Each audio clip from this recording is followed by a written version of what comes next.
kembali lagi di podcast Rumah Hukum Undrika, tempat di mana kita bisa menambah wawasan, ilmu seputar militer melalui kacamata media. Nah, di mana sebelumnya kami akan memperkenalkan diri dulu nih. Perkenalkan, nama saya Nanda Fadilah, biasa dipanggil Nanda. Saya dari Fakultas Hukum Angkatan 2023. Dan teman saya di samping yaitu Deborah Fitri Syanturi, biasa dipanggil Deborah, Fakultas Hukum Angkatan 2023. Nah, di mana pada malam hari ini isu yang akan kami bahas yaitu mengenai militer, seputar militer melalui pandangan kacamata media, di mana kami kedatangan narasumber yang sudah biasa meliput mengenai militer tersebut. Nah, di mana kami kedatangan narasumber yaitu Pak Acep. Terima kasih, guys. Ya, halo Pak Acep. Nah, sebelumnya kami ingin mempersilakan kepada Pak Acep untuk memperkenalkan diri dulu nih. Oke, baik. Terima kasih ya atas undangannya. Perkenalkan, nama saya Acep. Saya keseharian sebagai seorang jurnalis ya di media Indonesia. Kemudian juga di Kota Batam, juga di Provinsi Kepri khususnya. Saya sebagai salah satu koordinator juga di Sijori Kepri. Kemudian juga di PBN ya, Wajib Bangsa News, saya juga salah satu komisaris di media tersebut.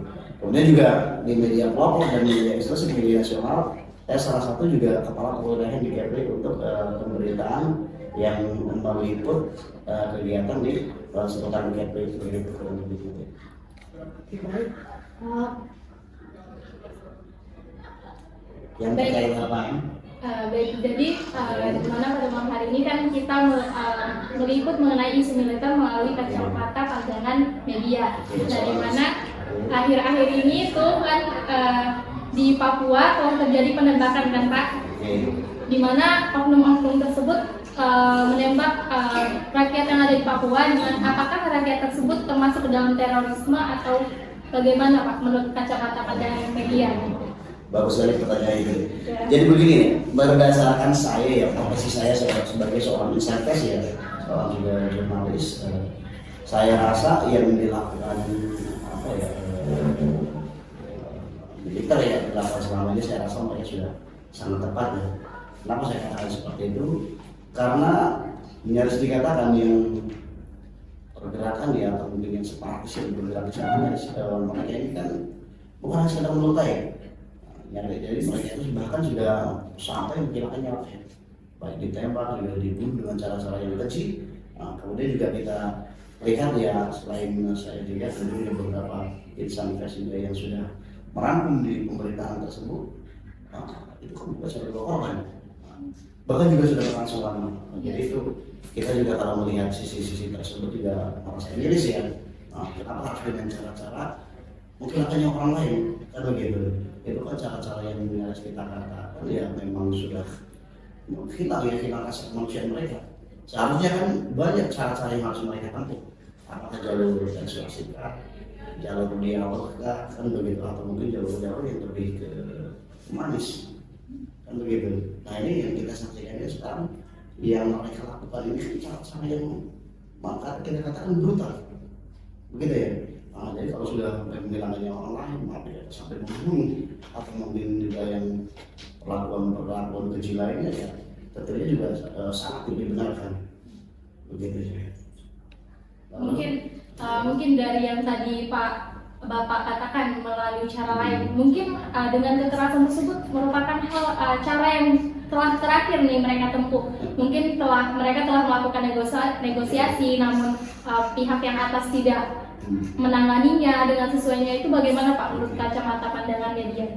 Kalau kacamata saya, pandangan saya rasa ini kan oknum ya, jadi tidak bisa kita globalkan ya, atau mungkin juga kita tepuk seluruh, kan begitu. Ini segelintir atau mungkin oknum yang tidak bertanggung jawab, yang kita katakan yang memang sifatnya mereka memperkeruh ya, bersama juga bukan mengharapkan kondusivitas. Jadi yang dilakukan juga TNI Polri, saya rasa mereka diterjunkan ke sana itu untuk bersinergi dengan masyarakat. Jadi hal-hal yang memang seperti kekerasan, saya rasa memang yang dilakukan pihak kepolisian itu mereka lebih condong ke pertahanan ya, bertahan. Tapi kalau kita lihat sisi-sisi mereka yang sudah dilakukan sampai juga penembakan ya, kan yang selama ini kita ketahui itu baru-baru ini juga ada beberapa korban dari ya, itu juga bagian daripada oknum yang separah di sana yang mungkin kalau saya katakan mereka bagian daripada, mohon maaf kita katakan mungkin mereka teroris kan begitu. Karena sudah yang dilakukan mereka ini kan lebih condong ke kekerasan. Seperti itu ya. Terus pertanyaan yang dikatakan tadi, kalau misalnya dialog, saya rasa dialog itu yang mereka kan banyak cara, bukan hanya mereka yang harus menyambangi ke sana, ada beberapa perwakilan baik melalui legislatif ataupun juga eksekutif kan begitu.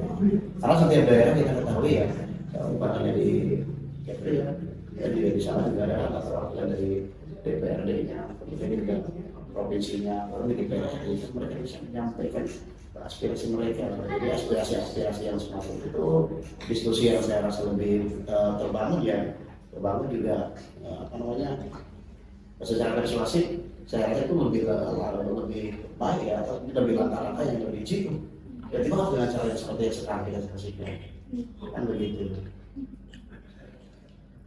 Tapi berdasarkan sumber RI.com.id tentang TNI harus menyadari bahwa penyelesaian konflik di Papua melalui Undang-Undang Nomor 34 Tahun 2004 khususnya operasi militer, selain perang dalam menghadapi konflik kemiliteran atau menggunakan Undang-Undang Nomor 9 Tahun 2013 tentang pencegahan dan pemberantasan tindak pidana perdana terorisme, Perpresnya belum pernah turun. Jadi menurut Bapak dari kacamata media itu bagaimana? Oke.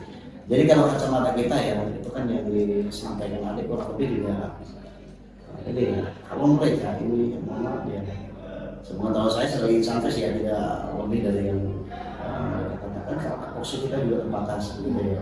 Jadi kalau pengetahuan kita, mereka melakukan instruksi atau mungkin kegiatan-kegiatan termasuk juga mereka ya, itu atas dasar perintah kan begitu. Jadi kalau dari pusat sudah menginstruksikan, dengan cara misalnya nih, dengan cara tegas atau apa, itu mereka satu komando. Kan begitu. Dan kemudian juga yang dikatakan tadi, ini kan kalau sudah melebihi batas, kemudian juga pemerintah juga tidak serta-merta melakukan tindakan yang berlebihan ya. Tentu juga mereka ada cara-cara yang lebih lagi dan mereka juga pasti ada tahapan-tahapan step by step begitu ya. Jadi kalau misalnya harus melakukan yang dikatakan tadi, ya itu mungkin sudah kadang sudah klimaksnya ya, jadi harus dengan cara seperti itu dan mereka juga pasti sudah mematangkan. Kalau mereka sudah matang di karya ditempuh dalam dilakukan, ya mau tidak mau memang cara itu yang harus dilakukan begitu. Dan itu pun memang atas dasar instruksi tidak pusat begitu.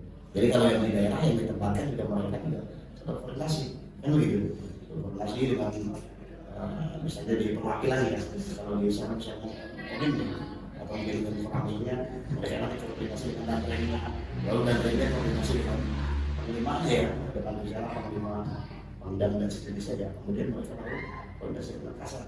Nah, tapi kalau kita koordinasi dengan Kasat, kemudian juga mereka soalnya kembali, kan begitu ya, soalnya kembali hasil dengan panglima baru koordinasi dengan usaha yang semata-mata seperti itu. Namun dengan melakukan kekerasan dan pihak militer ini pasti melakukan pertahanan balik gitu Pak. Nah jadi pada akhirnya akan terus begini gitu. Yang pada akhirnya itu akan menimbulkan efek pada rakyat sekitar. Iya. Nah itu bagaimana Pak pendapat Bapak? Mungkinkah hal tersebut tidak akan pernah selesai gitu? Kalau masalah selesai, saya rasa juga selama ini mereka sudah melakukan. Iya kan melakukan langkah-langkah ya. Ya kita ketahui ya, jadi di pemerintahan yang sama-sama kita ketahui ya, baik dari media cetak, elektronik atau media televisi, pemerintah kan sudah melakukan langkah-langkah yang terbaik.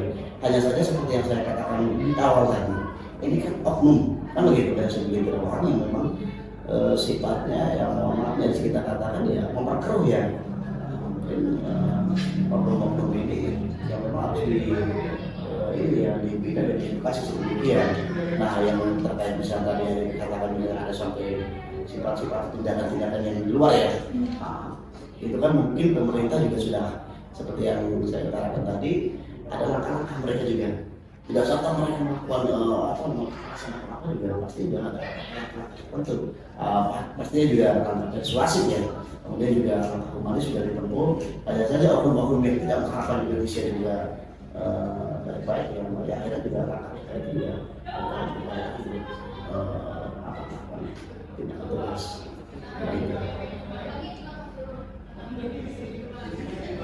lalu ya kayak misalnya nih apa namanya sinergitas gitu kita sama-sama ketahui ya. Nah, kita lapornya pasti ke profesi saya nih di pemerintahan nih. Dia kan bukan hanya sekedar ya orang jadi besok juga sama. Jadi risiko-risiko itu juga sendiri seperti kami di lapangan itu ya, konsekuensinya dari situ sudah ditanggung. Dan begitu, misalnya terjadi sesuatu dengan insan sendiri, artinya juga kami sudah mengukur, ya kan mengukur apa yang terjadi. Misalnya kita terjadi misalnya nih, misalnya profesi yang itu sudah pasti ada yang mempunyai hal yang kaitan dengan apa sih disebut daripada insan pes begitu ya. Karena tidak betul mungkin bahkan bukan 1-2 orang masih kehilangan kan begitu. Nah, pada saat mereka dilakukan tugas dan harus terjun ke lapangan, tentunya juga kita sudah apa ya sudah mengukur sampai sejauh itu. Nah, hanya saja selama ini yang dilakukan rekan-rekan di sana juga mereka ya untuk sementara itu masih diterjunkan di lokasi-lokasi yang masih dikarenakan masih aman. Jadi sampai ke tempat-tempat yang apa namanya masih seperti terjadi keributan atau apa selama ini ya mereka masih membatasi untuk sementara itu. Tidak menutup mungkin kalau ke depan nanti ada perintah mungkin dari setiap rekan-rekan yang lebih terjun di lapangan dan mungkin harusnya bersedia kan begitu. Dia juga sampai ya bukan sekedar nulis nih, biasanya juga kalau di lapangan juga selalu menarik setiap saat. Bahkan misalnya seperti yang kita lakukan ini sebenarnya yang ada disampaikan tadi itu hanya seperti ya kejadian beberapa kejadian di daerah lain sampai terjadi misalnya di teror ya begitu, kemudian juga sampai di intimidasi atau mungkin hal-hal yang memang menyangkut nyawa dia gitu. Kita sudah mempertimbangkan semacam itu, tapi ya gimana lagi memang bagian daripada kesimpulan sampai seperti itu. Tadi Bapak mengatakan pemerintah itu sudah memberikan tahap-tahapan. Tapi emang dari selanjutnya dari langkah-langkah tahap-tahap itu, tapi dari pihak yang melakukan ini tidak mau berubah begitu Pak. Jadi di sini berarti pemerintah itu memihak kepada orang yang melakukan apa itu begitu Pak? Tersebut Pak gitu. Kalau keberpihakan si pemerintah ya kalau kita lihat pasti pemerintah menginginkan negaranya aman ya. Negara ini aman, tentram, damai juga artinya utuh negara Kesatuan Republik Indonesia itu tanpa adanya foto bandara kan begitu. Nah kalau misalnya keberpihakan atau apa, saya rasa posisi di pemerintah ya posisinya pasti netral. Netral ya jangan sampai ada terjadi kan begitu. Jangan sampai ada kehilangan berbenturannya atau seperti yang kita lihat sekarang ini ya. Jadi kalau keberpihakan yang seperti yang kita utarakan sudah ada nih. Pastinya ya menginginkan ya damai aman, tentram, seperti yang sama-sama kita harapkan. Nah terlepas yang tadi ada pembunuhan atau apa, ya kita meminta lah, ya kan meminta juga ke depannya ya.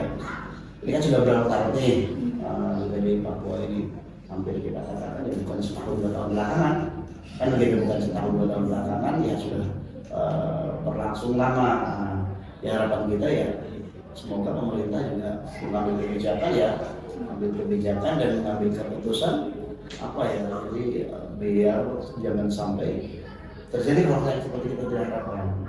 Kita mengharapkan juga pemerintah daerah yang di sana khususnya di Papua, kemudian juga di pemerintah pusat agar selalu sinergi ya.